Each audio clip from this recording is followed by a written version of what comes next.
Do you love the Tabernacle Choir? This year, the choir's music is everywhere you are. Listen to your favorite choir songs and music and the spoken word anytime you want on Alexa by simply enabling the skill. Alexa, play music in the spoken word. Now playing music in the spoken word.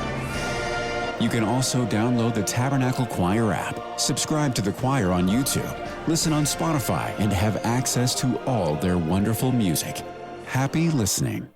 Join Scotty G and the coach Tim Lacombe Wednesday 10 to 2 at the Bar Dub Grill off exit 222 in Nephi. DJ PK, we're joined now by Chandler Holt, Utah Jazz insider for KSL Sports. Chandler, good morning. Good morning, you guys. Thanks for the invite.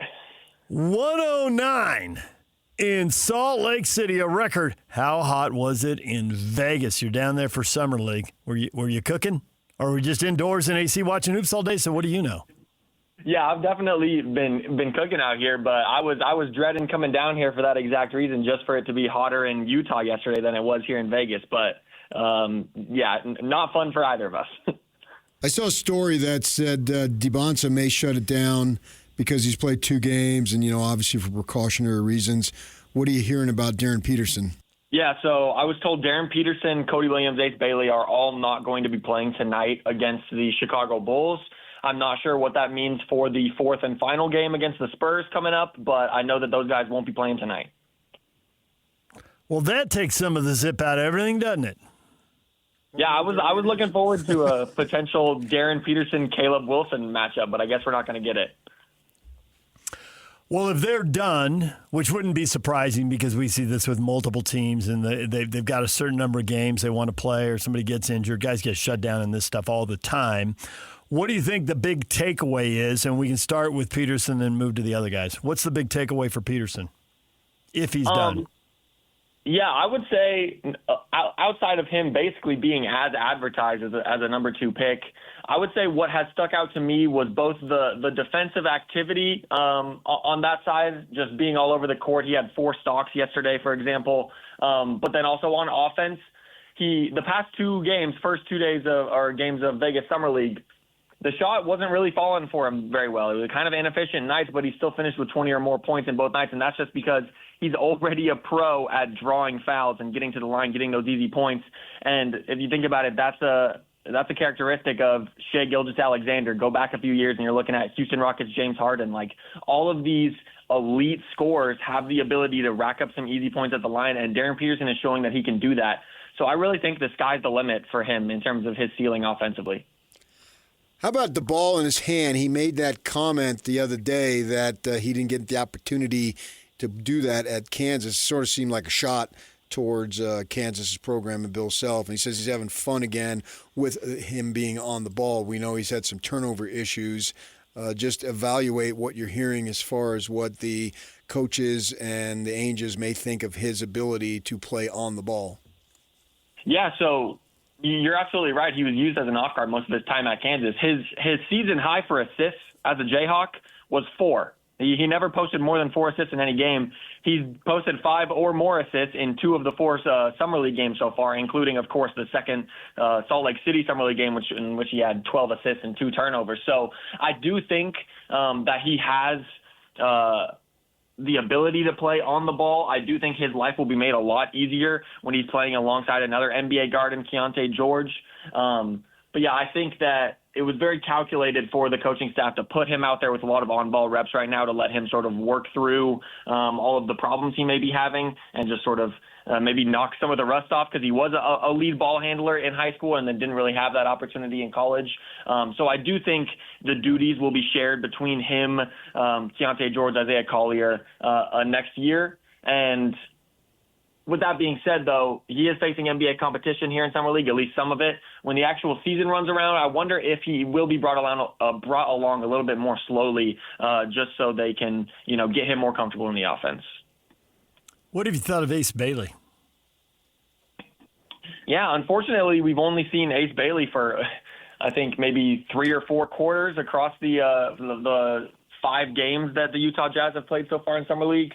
But And, of course, yesterday, before he checked out with his back spasms, a rough night. I think he was 0 for 5 shooting. But my main takeaway for Ace, since we haven't seen a lot of on-court stuff, is he looks a lot bigger to me. And I wonder, I haven't heard anything on this, but I wonder if that's maybe related to the back spasms that he's having. But he looks, I don't know if he looks taller, but he definitely looks a lot more filled out. And that was a thing for him last year, is that he's really good at getting to his spot, but he doesn't really have the strength to maybe attack all the way downhill or do these other things. And I think that with the new frame that he's showing up, maybe he can be an even better scorer in year 2 and year 1 and get to spots a little bit easier. So, yeah, unfortunate that we haven't seen a lot more Ace Bailey because of the injury stuff, but I'm hopeful that he can be healthy when the season rolls around. I'm not asking you this, so stay with me, and then you'll get the point, and then you'll get something that I will ask later in a second here.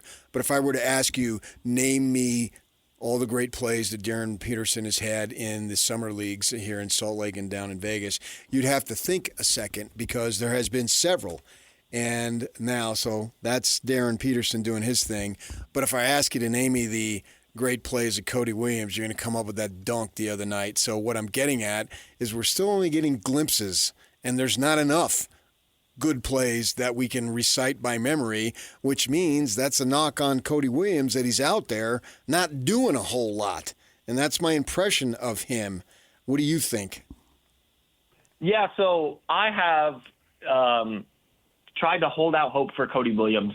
And you're absolutely right that he is a third-year player now in Summer League, and there hasn't really been enough. And that's the thing is, when you're out here in Summer League, if you're in your second or third year, you need to be one of the best players on the floor. And last night is a perfect example. He plays 23 minutes and only shoots 2 shots, doesn't put a single point on the board. He did have a handful of rebounds and assists and such. But, yeah, no, I 100% agree with you. The thing is with Cody Williams, that why I have held out hope for him is the Jazz have so many players who are play finishers, who want to shoot the ball, put points on the board. And Cody Williams is a guy that at least he projects to be a guy who can grab you rebounds. He can run in transition. He's an athlete, right? He can pass the ball, or at least that's what he's working on right now, trying to be a secondary ball handler. And most importantly, he can play some defense. So at least for me, the idea of Cody Williams, just an athletic, defensive-minded guy who can throw down some dunks every now and then, but doesn't really need more than 3 to 5 shots a game. I think that's useful for the Jazz because, like I said, they have so many players who want to shoot the ball all the time. But with that being said, Cody Williams isn't even showing that he can do that in Summer League right now. So that absolutely is a knock, and it is a bit of a worry. But I actually did this yesterday in the middle of the game, thinking about how Cody Williams wasn't really showing anything. The Jazz have a deep rotation, and when you're looking at sort of like backup wings, maybe like 2s and 3s, maybe stretched down to 4s if you're thinking about positions Cody Williams will play, you have guys like Kyle Filipowski, Bryce Sensabaugh, John Conchar, Svi Mikhailuk. If Cody Williams isn't ready, or if he isn't showing what the coaching staff needs from him, then it's just he's not going to play, and he is nearing the end of his contract as well. So it is worrisome that you aren't seeing a lot from Cody Williams right now. And I would by no means completely give up on what he's showing you or the idea of what he can become. But yeah, it has been rough, absolutely.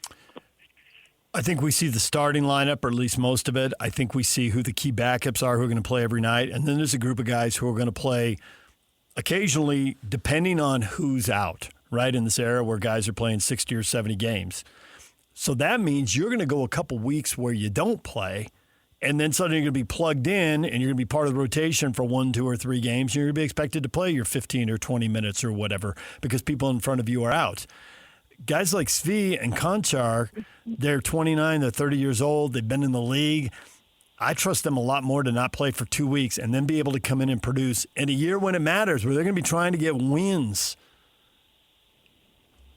And I don't really count on Cody. You haven't done it. You're 21. You're going to sit for 2 weeks. I'm going to put you in. Maybe he will. Maybe he will produce in that situation, but it doesn't seem like what we ought to be expecting right now. And then they're going to need somebody's money to pay Keontae next summer.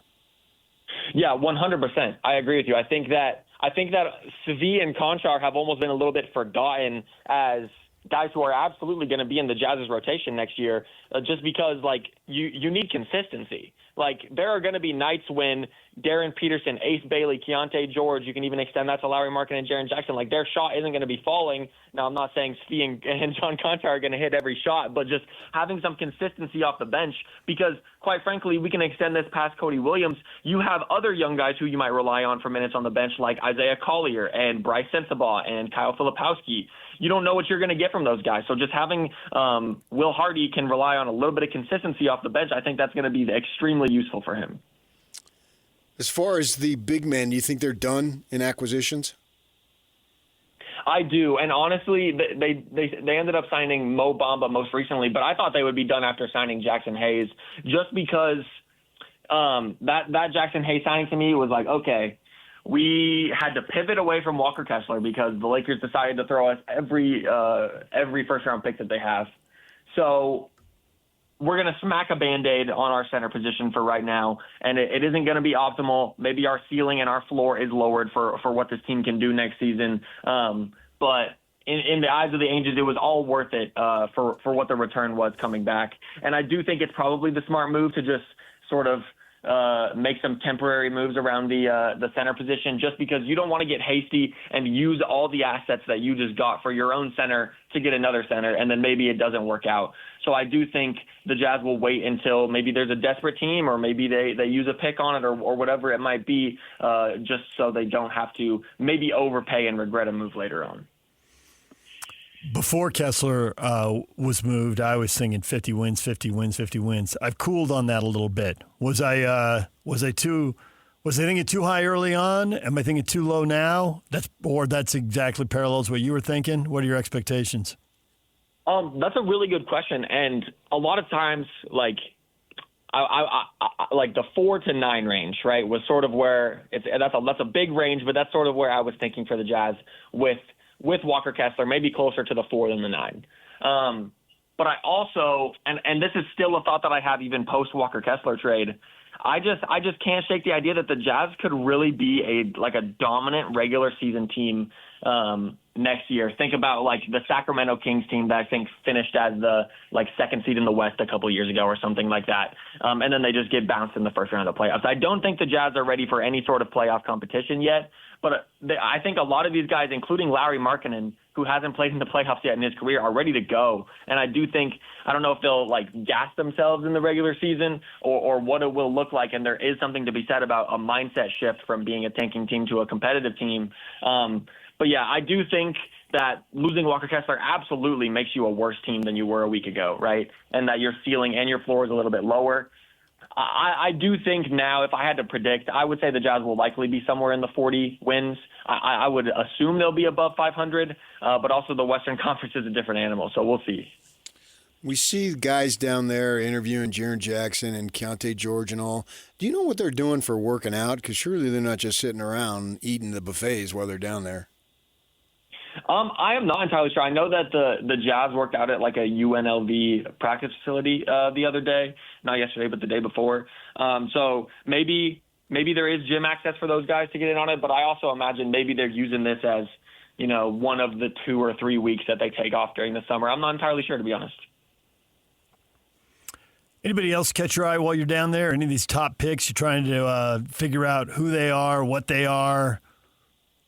Just get a better beat on them? Yeah, absolutely. I was there for the Chicago Bulls-Memphis Grizzlies game the other day, and that was my first time seeing Caleb Wilson in person. And, man, he went off. He shot, I think it was 7 for 11 from 3, when the knock on him in the pre-draft process was that he couldn't shoot threes. And he brought Cam Boozer and the Grizzlies, who are an extremely solid summer league team, to the final buzzer, basically. But, yeah, he finished with 35. So that was probably the main thing that stuck out to me, just because I had already seen AJ at BYU and Cam Boozer at the Salt Lake City Summer League. So my first time seeing Caleb, it was pretty cool. He's a really good player. If Austin Age gives you any trouble, you just let me know, okay? Okay. What are you going to do about it? Well, talk to him. Austin, here's how it is. Yeah, you take care of our guy Chandler Holt. He's making a name for himself. He's going to be bigger. In 10 years, he's going to be bigger than David James. There it is. Embrace it, Chandler. Okay. All right, Chandler. Thanks for waking up and coming on the air here. And when you get back, we'll tell you stories about people who were on the road who did not wake up for our show. Okay. When we called, that's happened. Yock's got a great story about a guy who yawned all the way through a show. That was you forgot about that, right? Yeah, when you go to the Pacific time zone, we've had mixed results. So good work, Chandler. Thanks for joining us. Thank you. Yeah, absolutely. Thanks for the invite, guys. There's Chandler Holt, Utah Jazz insider for KSL Sports. Check him out at KSLSports.com, YouTube, social media. He's got a lot of Jazz content. All right, DJ and PK, we'll take a break. When we come back, everything you missed in this show, we'll get you up to speed next. Stay with us.